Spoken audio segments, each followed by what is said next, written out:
Okay, so poke the hole through, okay? Yeah.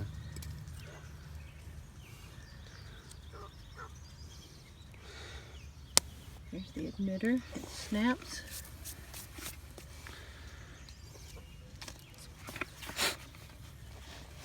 Drip tape. Put it on, slide it as far as you can, and then tighten the green nut clockwise till it tightens down on that. Okay. And run out your tape. As you can see.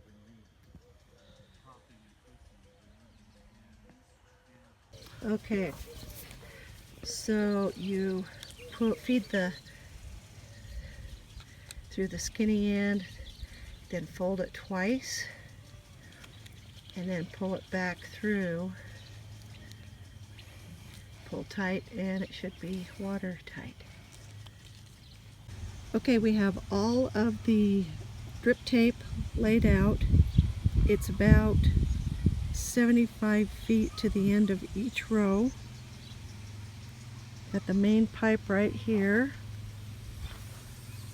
And then we have buried more main pipe up to over here, and then it curves and it's going to go over here to the other part of our garden where we've got the hoop house for the tomatoes. With our real short growing season, plants like cucumbers and tomatoes need extra weeks on the end, each end of the growing season.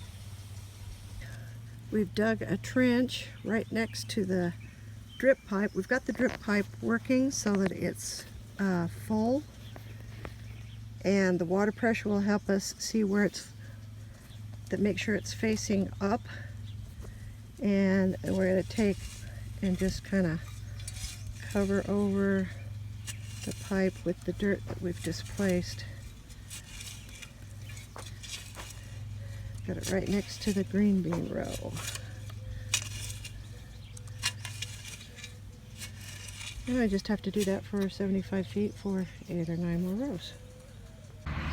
It's been about 6 days since we installed the drip tape irrigation from Haas Tools. And I have to say, I think those plants have jumped just in 6 days.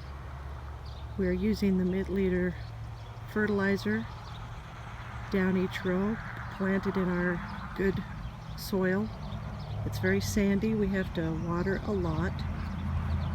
We had a thunderstorm about 3 days ago, maybe 3/10 of an inch of rain. Every little bit helps. Planted the corn earlier this year than I ever have before. Took a chance on it not being too cold and too stormy for it to grow. It's doing great, probably the best crop at this point in the summer that I've ever had. Everything is looking great. I am excited to see what this harvest will be like.